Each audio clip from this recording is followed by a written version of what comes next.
안녕하십니까 구독자 여러분, 오늘은 24년 8월 3일입니다. 전국 영업용 화물차 번호판 시세 좀 알아보겠습니다. 먼저 대표님 본인 소개 좀 해주세요. 예, 안녕하세요. 전국구 영업용 갈산상사 이원복입니다. 대표님, 예. 화물차 번호판 시세는 이번 주에도 변동이 없나요? 예, 똑같습니다. 개인 소형부터 말씀드릴게요. 개인 소형은 1.5톤 이하, 1.5톤 이하를 개인 소형이라 그러는데 전주와 동일하게 2,980만원에 거래되고 있고요. 개인 중형, 개인 중형은 1.5톤 초과 16톤 이하 개인 중형이라 그러는데 2,750만원에 거래되고 있습니다. 개인 대형, 개인 대형은 16톤 초과를 개인 대형이라 그러는데 전주와 동일하게 3,700만원 선에 거래되고 있고요. 일반 25톤은 전주보다 100만원이 올라서 3,900만원에 거래되고 있습니다. 출애라는 6,500만원, 일반 5톤은 3,300만원, 일반 11톤은 3,600만원, 덤프 오더는 3,700만원에 거래되고 있습니다. 대표님, 그럼 일반 25톤은 좀 오른 건가요? 예, 100만원 정도 올랐죠. 왜 일반 25톤은 100만원 정도 올랐어요?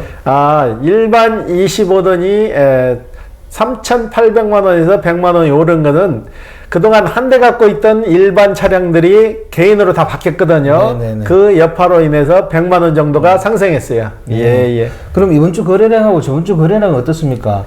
지금 여름 비수기로 접어들어서 거래량이 한산하고요. 개인 소형은 주 단위로 2대, 3대 정도, 개인 중형은 1대, 개인 대형도 1대 정도 움직이고 있습니다. 예. 이번 주 거래도 대부분 개인 소형에서 일어난 거네요.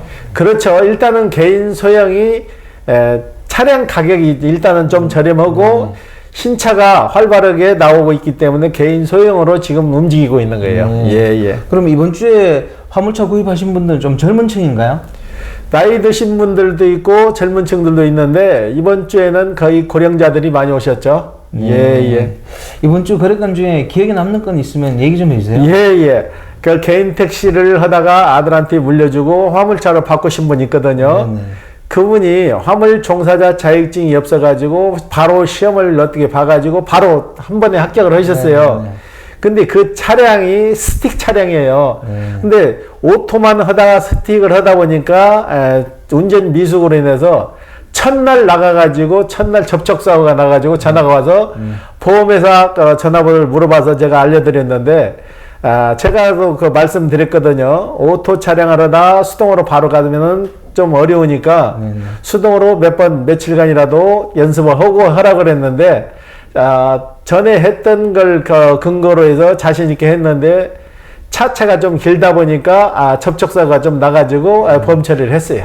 예. 경미한 접촉 사고인가요? 예. 반바만 살짝 부딪혔는데 보험 처리 해달라 해서 해준 것 같아요. 예. 아직도 화물차는 스틱 차량이 많나요? 지금은 전에는 한 7대 3 정도로 스틱이 70%, 네네. 오토가 30%밖에 없었는데 지금은 바뀌어가지고 오토가 90%, 네. 스틱이 10%도 안 되죠. 네. 예. 스틱 차량이 효율은 좋잖아요.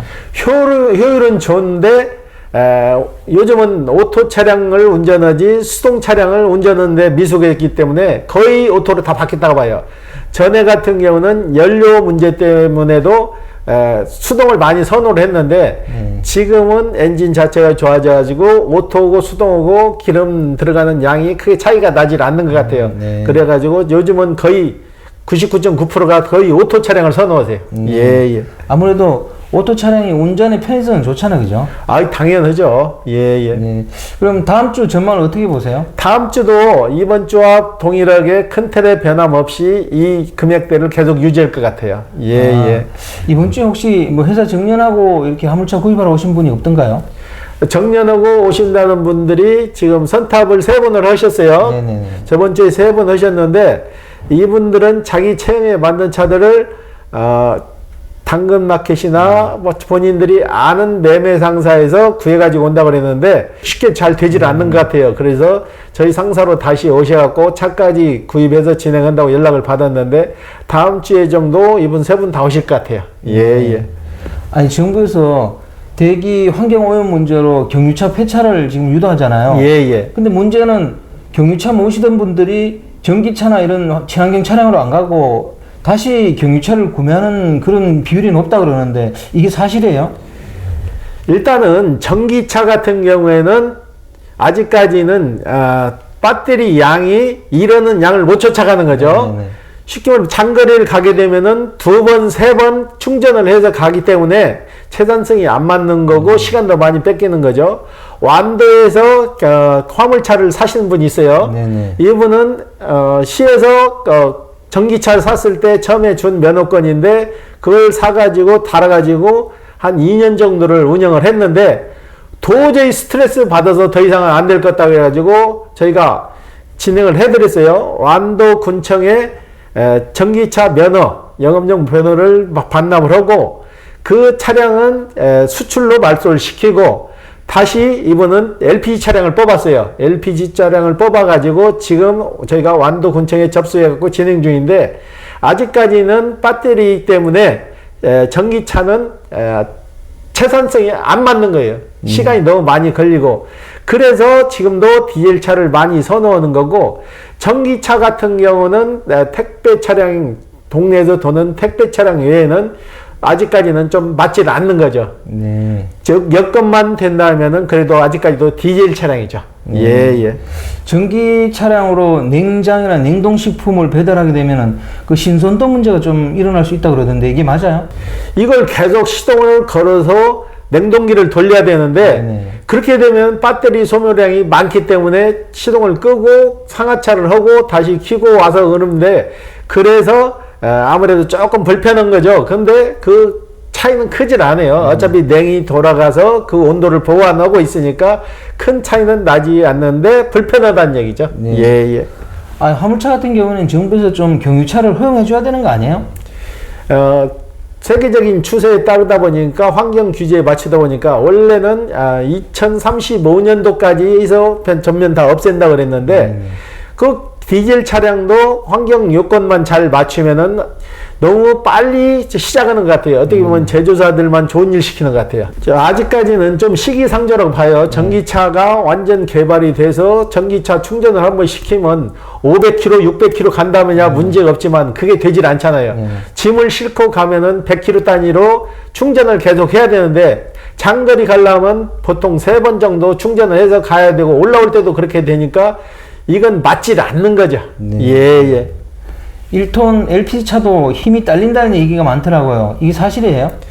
1톤 LPG 차량 같은 경우에도 디젤 차나 LPG 차량이나 연비로 따지게 되면은 별 차이가 안 나는데 LPG 차량 같은 경우도 짐을 싣고 고속으로 주행을 해서 보통 휴게소에 들어가면 일반 기사분들을 상식이 좀 많으신 분들은 경험이 많고 이런 분들은 엔진을 공회전을 좀 시켜요. 네네. 그동안 과속으로 와서 잔뜩 열받은 상태에서 바로 시동을 꺼버리면 엔진 자체에 무리가 가는 거죠. 이거를 공회전을 시켜서 5분, 10분 동안 시동을 걸어서 움직여야 되는데 휴게실 오면은 바로 화장실도 가고 급하니까 바로 시동을 꺼버린다고. 그렇게 되면 LPG 차량 같은 경우는 좀 문제가 되는 거죠.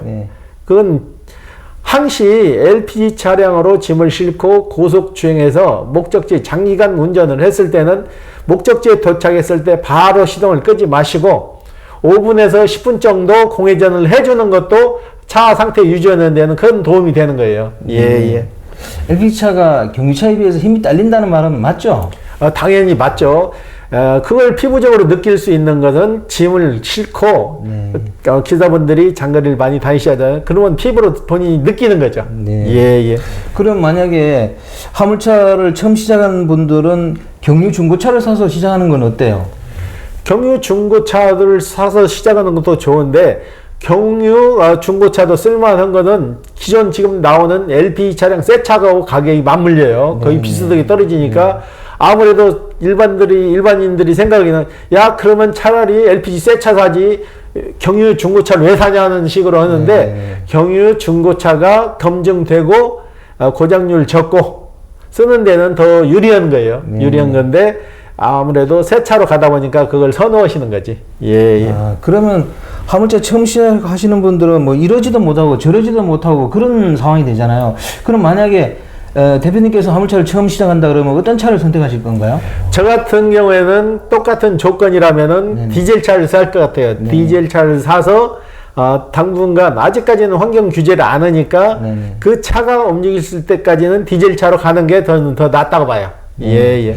특히 카고트럭 같은 경우에는 화물차 중에서도 이 디젤을 쓰는 게 맞지 않나요? 그렇죠. 디젤 차는 힘도 좋고 연비도 잘 나오고 네네. 그렇기 때문에 아직까지는 디젤 차가 전기차나 LPG 차량보다는 좀 더 낫다고 봐요. 예, 예. 마지막으로 대표님, 화물차 처음 시작하려는 분들에게 디젤차, LPG차, 전기차 뭐 어떤 걸로 시작해야 되는지 거기에 대해서 조언 좀 해주십시오.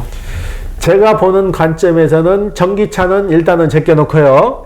그렇다면은 LPG 차량이나 디젤 차인데 디젤 차가 키로수 좋고 차량 가격이 저렴하다면 디젤 차로 시작하는 게 훨씬 나을 거예요. LPG 차량보다도. LPG 차량 같은 경우는 연비도 적게 나오고 나중에 추후에 팔 때도 가격을 그만큼 물고 있질 않아요. 디젤 차만큼. 예, 예. 오늘 인터뷰 감사드립니다. 예. 네, 구독자 여러분, 오늘은 24년 8월 3일입니다. 화물차 가격은 이번 주에도 큰 등락이 없습니다. 그리고 화물차 하시려는 분들이 지금 환경 규제로 인해 가지고 새 차를 구입할 때 또 LPG 차나 전기차로 가지 못하고 기존에 쓰던 중고 경유차를 사서 일을 하시는 경우가 많다 그러네요. 아무래도 경유차가 힘이 좋고 뭐 그래서 사시는 것 같은데, 화물 하시는 분들이 좀 화물을 편하게 할 수 있도록 화물차만큼은 경유차를 좀 허용해 줬으면 좋겠습니다. 자, 호화제는 다음 주에 또 다른 주제로 구독자 여러분 찾아뵙겠습니다. 안녕히 계십시오. 호호 아재였습니다.